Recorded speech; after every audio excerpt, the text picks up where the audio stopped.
Sactown Sports. Kings and the Suns tonight. We take you up to 5:30 and game night. We got Drapes in San Francisco getting ready for pre- and post-game duties on NBC Sports California. Nice enough to join us with more on the game. This is a very, very accomplished NBA player. 16-year NBA veteran, 4-time NBA All-Star. Scored more than 20,000 points in his career. And Drapes, they have that statue of him outside the arena in Phoenix. Duncan over Mark Jackson. Yes. Tom Chambers with us. How are you, Tom? Well, I got that statue, but it's about 2 feet high in my bedroom. It's not out in front of no arena. But anyway, that's pretty funny stuff. Yeah. How likely are the Suns to make a run at the play-in spot, given how tough their schedule is? Well, I mean, Dallas, they've lost their guys. You would think that it would just have fallen into the Suns' lap because of that. But every time we hear something like Devin Booker saying we got to draw a line in the sand, or Kevin Durant or whatever saying it just doesn't happen. It hasn't materialized at all. Do I feel as though they can still get to the 10th spot? Yes, but then what? It just has not been good for this team at all this year. Tom, why do you think that is? I mean, going into the season, the thought was, all right, they needed a point guard. Well, they got one in Tyus, and it just hasn't worked out. The Brad Beal situation, trade deadline and all. Why do you think it just hasn't come together with this team? No, you're exactly right, and we got all the parts. I mean, the pieces, everything. I mean, I thought Dirk was doing well, and then all of a sudden he was the redheaded stepchild. And so it just kind of fell apart early. But yeah, I just think that we're too pretty. You know what? We when everybody in the league comes at Devin and KD and Bradley Beal, and like, okay, we can score here, and I just don't think there's the toughness that we need, night in and night out from this group of players. We have a lot of guys that can score. We have a lot of guys to make things happen. But then in the fourth quarter, when Tyus is needed, Bud goes to, okay, we got to have the main guys in here. We got to have these guys in here, and Tyus hasn't even played in a lot of the fourth quarter. So it's been very disappointing for us. Maybe my most disappointing season ever, and I've been doing it for like 30 years, because the expectations were so very high for this team. Now, do I believe that they can put it together? Yes, I do. I firmly believe they can do it. But every time I say that, then I get I get kicked. So I just hope they'll figure it out soon enough to get in, because this team can beat anybody. And I don't worry about them beating the good teams. I worry about the other teams, the lackluster teams. It seems like they lose to those guys more than they do the really good teams. That's the great Tom Chambers with us, and I apologize. The statue of his dunk, yes, it was a statue that was given to him when he was inducted into the Suns Ring of Honor. What do you think, Tom, of all the changes the Kings have been through? I know that you're focused on the Suns, but the Kings have a new coach now, and they've made the trade. They don't have De'Aaron Fox anymore. They're trying to hold things together here with a lot of moving parts. What do you think of all the changes they've been through? Well, it's tough. I mean, De'Aaron Fox obviously was a stud. I mean, he was a fourth quarter menace to everybody. I mean, he just he could have 10 points and then he'd get 20 or 25 in the fourth quarter. So loved the guy. But stuff happens in the NBA. But let me just say this about Sac. I am a big fan of Zach LaVine. I'm a huge fan of DeMar DeRozan, and Domantas Sabonis may be my favorite guy in the entire NBA. So wow. I love those three guys. I don't know how they're going to hold it together, but Doug Chris has done a nice job with them. And now that Domantas is coming back, hopefully not tonight, but because he's been his son's killer throughout his career. But I love that trio of people. I really, really do. I don't know who's going to facilitate. It's almost like the Suns with facilitate. Do you have Devin? Can Devin get 8 or 9 or 10 assists a game? Yes, but that takes away from what he does.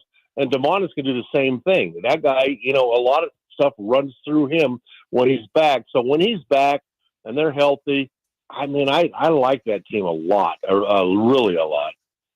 Hey, Tom, as you watch, the NBA and teams try to build a championship, one thing I maintain up here in Sacramento is that, when you look at past champions, it doesn't happen overnight.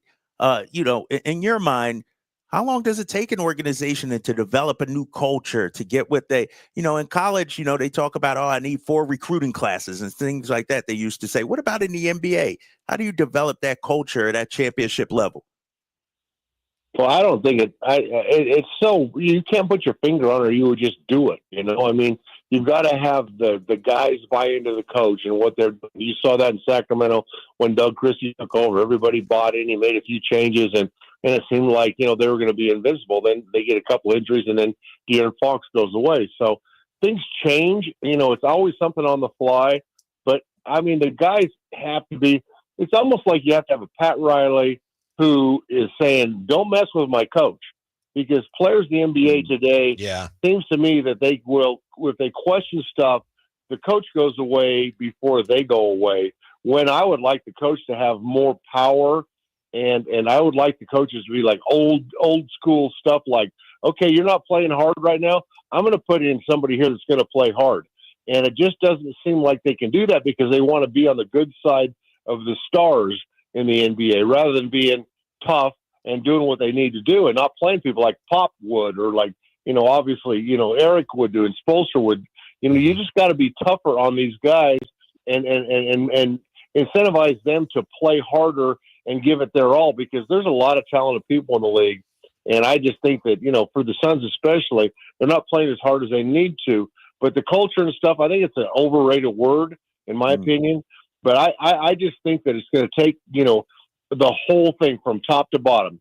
If management is on the same page as coaching, and coaching is on the same page as the players, and they're all in unison and synchronized, then good things can really happen. That's Tom Chambers. He's an analyst for the Suns, and he was a great NBA player. Tom, in Sacramento, we get frustrated because it seems like Domas doesn't get the credit he deserves. And you said he may be your favorite player in the NBA. I just want to follow up on that. We love Domas around here, and we appreciate all his talents. What makes him one of, if not your favorite NBA player? His heart. Uh-huh. I mean, he goes after every rebound. He wants to make the right play. He doesn't care if he scores or if he passes. I mean, we had back in the day, we drafted 2 players above him in that round because they didn't know how his game would translate, because he doesn't jump out of the gym. He doesn't have really long arms, and that stuff is overrated. How do you rate a brain and a heart? And that guy, he has that. I mean, he just loves to win. He's tough as nails. He's able to score inside when he's playing center at 6'9" or whatever he may be. But yeah, I love him. I mean, he just his heart and soul about what he does and his desire to be a winner and win every single game. It takes precedent over everything in what he does, and he's always been that way. Plus, he always kicks our butt, and I'll mention one more thing. Valanciunas has always kicked the Suns' butt too. So I'll tell you what, that guy's a mountain. He's a load, and what a great acquisition for you guys. I mean, this guy will play 10 minutes and get 15 rebounds. Yep. So I love that acquisition for you guys, and I think he can play with Domantas as well and give him a little bit of a break. But yeah, your point guard right now is Sabonis. So that's what's going to happen. Hey, Tom, we had Chris Mullin on yesterday, and one of the things, we talked about was sort of a pecking order on any given team. Who's your alpha, who's your star, and he said, it's something where the players sort of sort out. The coaches don't have to name anybody or anything like that. You played with a lot of great players. You were a great player yourself. Do you feel that way?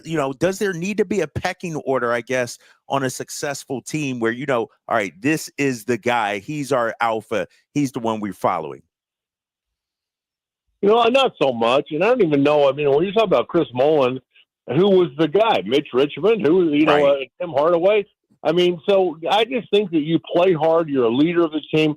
I had Kevin Johnson. I mean, we had guys, and he was the guy, but I was the guy. I was the guy that they expected to get 25 points a night and lead the team in that category. So I don't know if I think it's important, but I don't know if it's vital, because right now, like for you guys, I mean, Domantas is that guy. And I think that DeMar would defer to him any time. And I think Zach is in that point in his career where, like, I don't need to be the guy. I just want to win basketball games. So I think Zach's in a great position. But yeah, I don't think you have to defer to anybody. I really don't.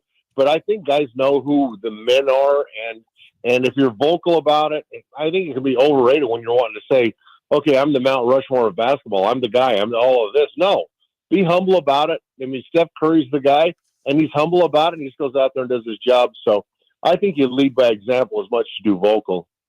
Tom, we need this one more than you guys do tonight. So, we'd appreciate if you let the. You know what? Don't even start with me on that. Don't even start with me on that. Anyway, I worry hard if Domantas plays. Yeah, is he playing? We don't know yet. Still, I don't know. Game time questionable. But Drapes, what did you hear about the game tonight? I don't want to give it away to Tom Chambers. He's the enemy, Whitey. I'm not giving any news to Tom Chambers. I can't do that. Oh my God! I have to find out just like the rest of us. You know what? Like you have the insider trading information here. Okay? Yeah. I'm just saying, man. I'm just saying, Tom. You'll have to read it like the rest of us, man. Wow. Well, let me just say what I read is, since you're not telling me, he's playing. Okay. Okay. Yeah. Okay. Yeah. All right. Yeah. We don't know for sure playing. yet. That's the latest we know. So we don't know for sure yet, but we wouldn't be surprised if he does. Tom, we're big fans. Well, Thank you. Yeah, go ahead. Yeah, let me say, this is the toughest man in the NBA. He's going to play. Okay. All right. Thank you, Tom Chambers. Right, we appreciate it. Thank you. Enjoy the game. All right, man. Thank you. Wow. That was a good basketball player right there, Drapes. Yeah, and I was doing the research and looking up at numbers. 20,000 points. Most of the time, that gets you into the Hall of Fame, and he was the guy for a number of years. It wasn't like he was a flash in the pan or anything like that. He, put up 20-plus points per game, played in the postseason many years. I wonder why he's not being talked about more as a potential Hall of Famer. Yeah, I think there's one other guy with 20,000 who's not in the Hall yet, but it's very, very rare. So our thanks to Tom Chambers and Drapes stonewalling him. No, I'm not telling him. He can find out. I can't. I'm a team employee. Can't tell him my inside secrets. Oh, Come okay. on, I man. got you. Can't do that. I gotcha. Whitey's Wayback Machine quiz for today is coming up next. You up for that, Drapes? Yeah, of course. I've been dominating this week. Yes. All right. Drapes against Jay. Drapes defending his title against Jay next on Sactown Sports.